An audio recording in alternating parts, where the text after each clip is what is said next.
नमस्कार, म विष्णु साउन तपाईँलाई स्वागत छ यस युट्युब च्यानलमा र तपाईँलाई आजको यस युट्युब भिडियोमा प्राविधिक सहायक र शिक्षा सेवा आयोगमा चाहिँ चाहिने महत्त्वपूर्ण चाहिँ विषयवस्तुलाई ल्याएर आएको छु र तपाईँलाई आज शिक्षा सम्बन्धी आधारभूत ज्ञान, शिक्षाको अर्थ, शिक्षाको विषय सम्बन्धी हामीले डिस्कस गर्नेछौँ। यस भिडियोमा प्राथमिक तह, निम्न माध्यमिक, माध्यमिक तह, विभिन्न तहमा र प्राविधिक सहायकमा धेरै प्रश्नहरू सोधिने अब्जेक्टिभमा र यस सम्बन्धी हामीलाई जहिले पनि चाहिरहने शिक्षाको अर्थको बारेमा र शिक्षा सम्बन्धी विभिन्न भनाइहरूको बारेमा तपाईँलाई आजको यस युट्युब भिडियोमा जानकारी गराउन गइरहेको छु र हामी नेक्स्ट स्लाइडमा अगाडि बढ्छौँ र यहाँ तपाईँले देख्न सक्नुहुन्छ शिक्षाको अर्थ। एट फर्स्ट हामी बुझौँ शिक्षाको अर्थ भनेको के हो, शिक्षाको अर्थलाई कुन कुन तरिकाले परिभाषित गरिन्छ यसको बारेमा हामी जानकारी गरौँ र सबैभन्दा पहिला क नम्बरमा छ शिक्षाको शाब्दिक अर्थ। शिक्षाको शाब्दिक अर्थ भन्नाले त्यसको एउटा शब्द शिक्षा भनेको के हो त। अब त्यसलाई शिक्षाको यहाँ तपाईँ देख्न सक्नुहुन्छ शिक्षा अङ्ग्रेजी शब्द हो। शिक्षा अङ्ग्रेजी शब्द एजुकेसनबाट आएको हो। शिक्षा भनेको एउटा नेपाली शब्द भयो जहाँ चाहिँ अब यो विभिन्न तरिकाले म तपाईँलाई प्रस्ट्याउँछु। अङ्ग्रेजी शब्द एजुकेसनबाट आएको, जुन एजुकेसन शब्द चाहिँ ल्याटिन भाषाबाट आएको र यो चाहिँ ल्याटिन भाषाको एडुकाटमबाट आएको। हेर्नुहोस्, अब तपाईँलाई सोध्न सक्छ एजुकेसन कुन भाषाबाट आएको हो भनेर सोध्न सक्छ, ल्याटिन भाषाबाट। र एडुकेटम भनेको चाहिँ इडियु प्लस क्याटम मिलेर बनेको छ र जसको अर्थ हुन्छ इडियुको अर्थ इन्टरनल र क्याटमको अर्थ टु लिड आउट भनेर बुझिन्छ। अब यसलाई हामी चाहिँ सरर पढ्दाखेरि चाहिँ नेपालीमा जसको अर्थ हुन्छ बाहिर निकाल्नु र अघि बढ्नु हुन्छ। र यो ल्याटिन भाषा एडुकाटमबाट एजुकेसनलाई ल्याएर शिक्षाको शाब्दिक अर्थ बनेको छ। र हामी अर्को चाहिँ जान्छौँ, यसमा चाहिँ एडुसियर पनि हुन्छ। यसैमा एडुसियर भनेको भनेको आउट अफ डियुसियर डिक्योर भनेको टु लिड बाहिर निकाल्नु, विकसित गर्नु हुन्छ। र यसै गरी तपाईँलाई नेक्स्टमा देख्न सक्नुहुन्छ एडुकेयर भनेर छ, ई प्लस ड्युकेयर छ। र यसमा पनि तपाईँको के छ त, ई भनेको आउट अफ र ड्युकेयर भनेको के हो त, यहाँ तपाईँले देख्न सक्नुहुन्छ एआरई र इआरई, यति मात्र डिफ्रेन्स छ। र यसको अर्थ पनि सेमै हो, टु लिड आउट भनेको बाहिर निकाल्नु, अग्रसर हुनु, विकसित गर्नु हो। यो रहेको छ शिक्षाको शाब्दिक अर्थ, शिक्षाको शब्दको अर्थ। कहाँबाट आएको? ल्याटिन भाषाबाट। एडुकेटम भनेको तपाईँको इडियु भनेको इन्टरनल, क्याटम भनेको टु लिड आउट जसको अर्थ हुन्छ बाहिर निकाल्नु, अघि बढ्नु। र एडुकेयर आयो भने तपाईँको बाहिर निकाल्नु, आउट अफ र टु लिड भनेर बुझिन्छ। र एडुसिइआरई आयो भने तपाईँको ई भनेको त आउट अफ नै भयो र डिकेयर भनेको टु लिड आउट बाहिर निकाल्नु, अग्रसर हुनु, विकसित हुनु हो। र अब हामी नेक्स्ट पोइन्टमा जान्छौँ। नेक्स्ट पोइन्टमा शिक्षाको साँघुरो अर्थ। क नम्बरमा हामीले चाहिँ पढ्यौँ शिक्षाको शाब्दिक अर्थ, शब्दको अर्थ भने हामी खमा पढ्दैछौँ शिक्षाको साँघुरो अर्थ। अब न्यारो मिनिङ अफ एजुकेसन भनेको के हो त। वास्तवमा शिक्षालाई हामीले एउटा सामान्य तरिकाले भनौँ न, एउटा साँघुरो तरिकाले कस्तो तरिकाले हामी बुझ्छौँ त। शिक्षाको साँघुरो अर्थ अनुसार निश्चित पाठ्यक्रम, पाठ्यपुस्तक, शिक्षक, यहाँ परीक्षा प्रणाली रहेको छ, परि भनेर लेखिएको छ, त्यहाँ चाहिँ छुटेको छ। परीक्षा प्रणाली, समय आदिको सीमित घेराभित्र रहेर कुनै औपचारिक संस्थाले दिने ज्ञान सिपलाई मानिन्छ। हामी यही सोच्छौँ शिक्षा भनेको कुनै एउटा स्कुलमा, एउटा विद्यालयमा गएर हामी पढ्ने शिक्षालाई नै एउटा शिक्षा हो भनेर बुझ्छौँ। यसमा चाहिँ तपाईँको के हुन्छ, निश्चित पाठ्यक्रम, पाठ्यपुस्तक, शिक्षक, परीक्षा प्रणाली, समय आदि जस्तै सीमित घेरामा रहेर कुनै औपचारिक तरिकाले सबै कुराहरू चाहिँ एउटा रुल एन्ड रेगुलेसन अनुसार पढ्ने, लिने ज्ञान र दिने ज्ञान सिपलाई चाहिँ हामी शिक्षा भनेर बुझ्छौँ। यो भनेको एउटा के हो त, शिक्षाको साँघुरो अर्थ हो। र यसलाई अब व्यापक अर्थ भनेको के हो त, शिक्षाको व्यापक अर्थ कस्तो हुन्छ भन्ने विषय बुझौँ। यसको वाइडर मिनिङ अफ एजुकेसन। व्यापक अर्थ भनेको त्यस्तो हो जुन व्यक्तिले जन्मदेखि नमरुन्जेल, जब मान्छे जन्मिन्छ र नमरुन्जेल प्राप्त गर्ने सम्पूर्ण अनुभवलाई नै शिक्षाको व्यापक अर्थको रूपमा लिइन्छ। अब यसमा तपाईँहरूले धेरै सोध्न सक्छ, यो तलको मध्ये कुन व्यापक अर्थ हो, शिक्षाको साँघुरो अर्थ कुन हो भनेर सोध्न सक्छ अब्जेक्टिभ क्वेसनमा। सो हामीले बुझ्न जरुरी छ। जस्तै यहाँ तपाईँले सी प्लस छ्या यहाँ छुटेको छ, शिक्षा निरन्तर चलिरहने प्रक्रिया हो, गतिशील प्रक्रिया पनि हो, यसको व्यापक अर्थ रहेको छ। जस्तै यहाँ केही भनाइहरू मैले यहाँ जोडेको छु, शिक्षा नै जीवन हो, जीवन नै शिक्षा हो, यो एउटा व्यापक अर्थ हो। शिक्षा नै जीवन हो, जीवन नै शिक्षा हो। शिक्षा भनेको जन्मदेखि नमरुन्जेल चाहिँ रहिरहन्छ। So life is education and the education is life, John लकले भनेका छन्। यो चाहिँ तपाईँले बुझ्न सक्नुहुन्छ। र अर्को छ अर्को पोइन्टमा छ विस्तृत रूपमा शिक्षा अन्तर्गत ती कुराहरू पर्दछन् जसले व्यक्तिलाई जन्मदेखि मृत्युसम्म प्रभाव पार्दछ, डम्बिलले भनेका छन्। अब हामी यसो सोचौँ कि व्यापक अर्थ भनेको व्यापक तरिकाले मान्छे जन्मदेखि मृत्युसम्म हुने सम्पूर्ण प्रक्रियाको अनुभवलाई नै व्यापक अर्थ, शिक्षाको व्यापक अर्थ हुन्छ भनेर बुझ्न सक्छौँ। त्यो सम्बन्धी रिलेटेड पोइन्टहरू आयो भने हामी व्यापक अर्थ हो भनेर बुझ्न सक्छौँ। Education is the development of whole man, मानिसको सम्पूर्णताको विकास, सबै कुराहरू गर्नु भनेको नै एउटा व्यापक अर्थ हो, यसलाई कमिन्सले भनेका छन्। र हामी नेक्स्ट पोइन्टमा जान्छौँ, शिक्षाको विश्लेषणात्मक अर्थ। शिक्षाको विश्लेषणात्मक एनालाइटिक मिनिङ अफ एजुकेसन भन्ने शीर्षक रहेको छ, यसमा रहेको छ। हामीले सबभन्दा पहिला पढ्यौँ हामीले शिक्षाको चाहिँ तपाईँको शाब्दिक अर्थ, त्यसपछि साँगुरो अर्थ, व्यापक अर्थ, र अहिले हामी पढ्दैछौँ घमा शिक्षाको विश्लेषणात्मक अर्थ। अब विश्लेषणात्मक अर्थ भनेको के हो त? शिक्षाको विश्लेषण गर्ने एउटा शिक्षा भनेको एनालाइटिक गरेर त्यसलाई चाहिँ प्रोसेस गर्ने। जस्तै हेर्नुहोस् यहाँ education is a dynamic process. Yes, किनभने शिक्षा एउटा प्रक्रियात्मक एउटा गतिशील प्रक्रिया हुन्छ होइन शिक्षाको, त्यसलाई विश्लेषणात्मक प्रश्न भनेर अर्थ भनेर बुझिन्छ। जस्तै the meaning of education is not limited to school education. एउटा शिक्षा भनेको एउटा स्कुलमा मात्र हुने सीमित हुने कुरा होइन।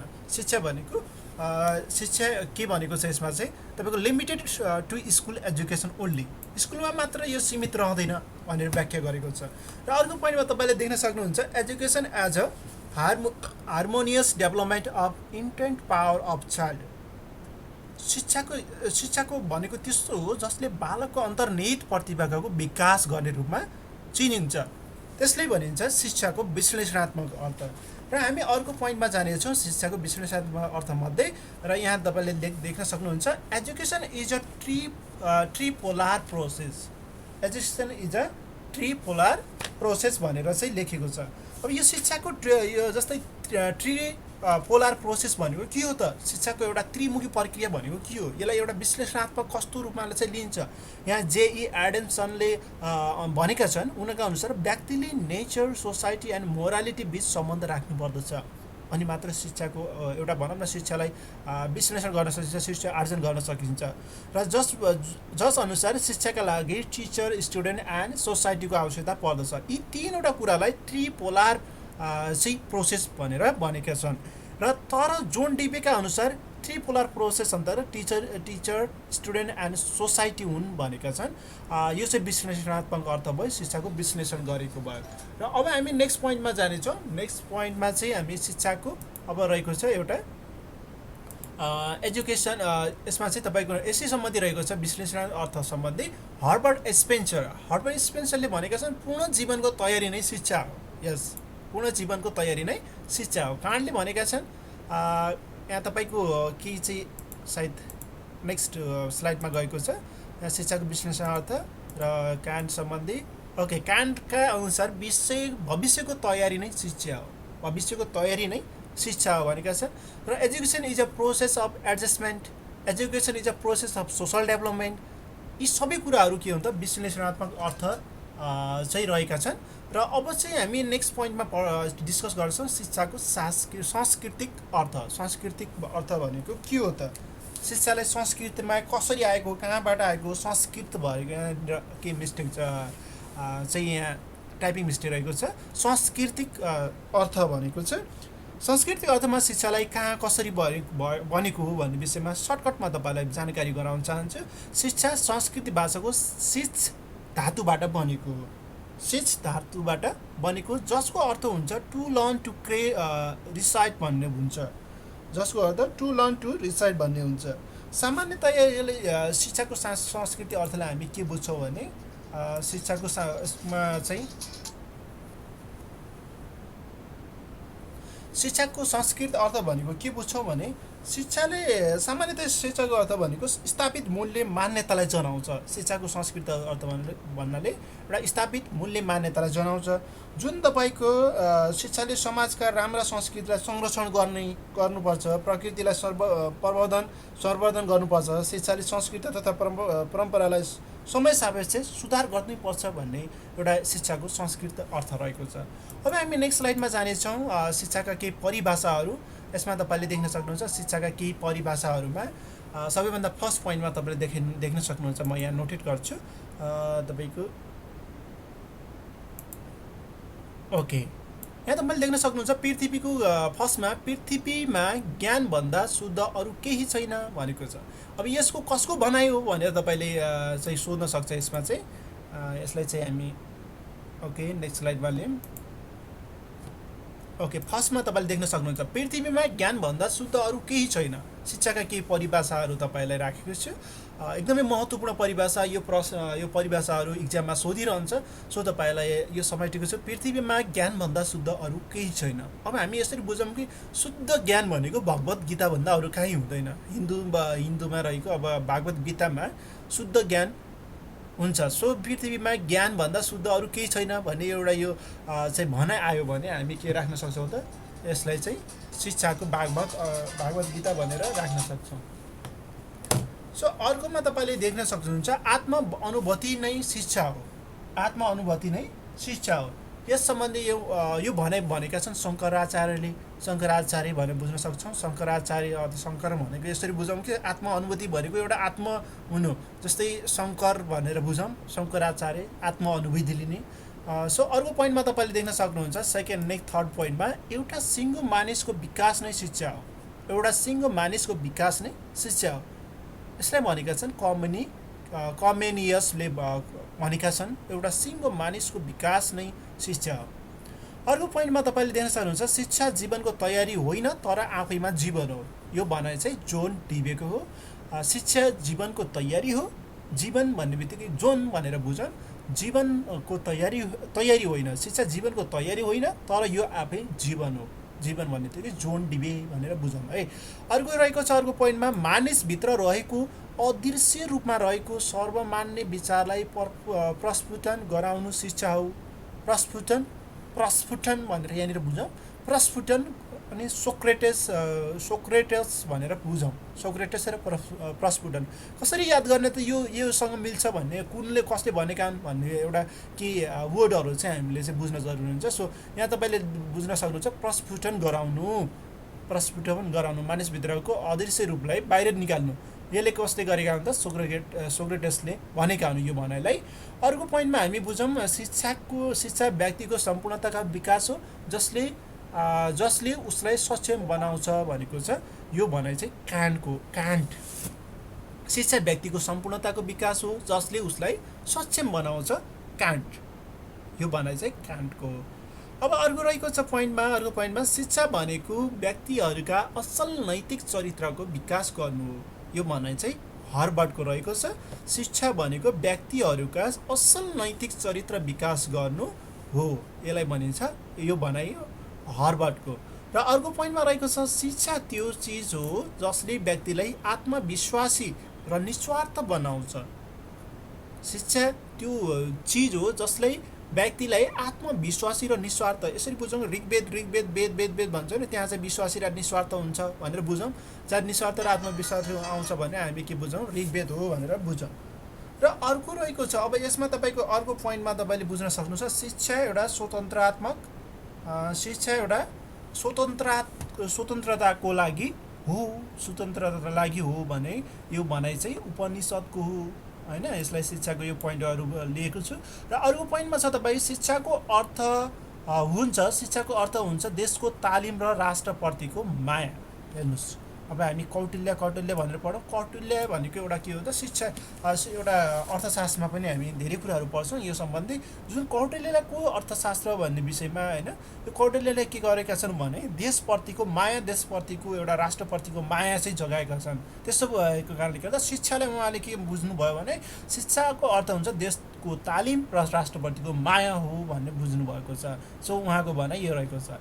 र अर्को पोइन्टमा तपाईँले देख्न सक्नुहुन्छ शिक्षा त्यस्तो प्रक्रिया हो जसबाट बालकले आफ्नो आन्तरिक गुणहरूलाई बाहिर प्रकाशमा ल्याउँछ। यो भनाइ चाहिँ फ्रोबेलको हो। फ्रोबेल भनेर हामी यहाँ बुझ्छौँ। पर यहाँ बालक अथवा आन्तरिक गुणहरू भनेर यसरी चाहिँ आउँछ, प्रकाश आउँछ होइन, प्रोबेबल यस्तो आउँछ भने कुनै एउटा पोइन्टलाई लिएर हामीले कसरी याद गरौँ, यो सबै भनाइहरू सम्पूर्ण भनाइहरू मैले यहाँ चाहिँ ल्याएको छु। जति सकिन्छ, जति यहाँ चाहिँ सोधिन्छ वस्तुगत तथा शिक्षामा भएका परिभाषाहरू सम्पूर्ण मैले समावेश गरेको छु। अब यहाँ प्रोबेबल भन्ने बित्तिकै चाहिँ अब यहाँ बुझौँ आन्तरिक गुणहरू होइन, यहाँ आन्तरिक भनेपछि यहाँ अदृश्य भने प्रस्फुटन भन्ने सोक्रेटिस आयो, आन्तरिक गुणहरू भनेको अब यहाँ चाहिँ प्रकाश ल्याउनु भनेको प्रोबेबल भने बुझौँ। अब अर्को पोइन्टमा रहेको छ शिक्षा भनेको मानिसको आन्तरिक शक्तिहरूको स्वाभाविक र समुद्र र प्रगतिशील विकास हो। पेस्टोलोजी एउटा लोजिकल तरिकाले चाहिँ बन्ने रहेछ होइन, यसलाई हामी के बुझौँ भने लोजिकल तरिकाको भयो पेस्टोलोजी भने लोजिकल भन्ने ठ्याक्कै बुझौँ। अब यहाँ चाहिँ तपाईँको के भन्छ आन्तरिक शक्ति होइन, मानिसको आन्तरिक शक्तिको स्वाभाविक समुद्र र प्रगतिशील विकास हो, यो चाहिँ पेस्टोलोजीको हो, यसरी बुझौँ। अब लास्टमा अर्को पोइन्टमा रहेको छ शिक्षा अरू केही होइन बानीहरूको निर्माण हो, यो भनाइ चाहिँ रुसोको हो। शिक्षा अरू केही होइन बानीहरूको निर्माण, रुसो भनेको एउटा प्रकृति प्रेमी भएका कारणले गर्दा शिक्षालाई हामी केही होइन अरू बानीको निर्माण हो, बानी विकास गर्दै जानुपर्छ, यसको बानीको एउटा राम्रो निर्माण गर्दै जान्छ भन्ने विषयमा रहेको छ। सो यो पोइन्टहरू त तपाईँलाई जानकारी गराएँ र म अब नेक्स्ट पोइन्टमा जान्छु। अब ओके, आजको यस भिडियोमा तपाईँलाई यति नै जानकारी गराउन चाहन्छु। शिक्षा सम्बन्धी जानकारी र शिक्षाको अर्थ र शिक्षाका विभिन्न परिभाषाहरू तपाईँलाई आजको यस युट्युब भिडियोमा तपाईँलाई जानकारी गराएँ। तपाईँलाई यस भिडियो कस्तो लाग्यो, तपाईँलाई यस्तै विभिन्न किसिमका शिक्षा सम्बन्धी जानकारी र शिक्षाका विभिन्न भिडियोहरू तपाईँहरूले निरन्तर चाहिँ चाहनुहुन्छ भने कमेन्ट गर्न नभन्नुहोला र धेरैभन्दा धेरै सेयर गर्नुहोला र हामीसँगै रहनुहोला र सब्सक्राइब गर्न नभुल्नुहोला, सँगसँगै बेल आइकन पनि थिच्नुहोला। Thank you so much, thank you for watching this video, like, comment and share our video. Thank you so much.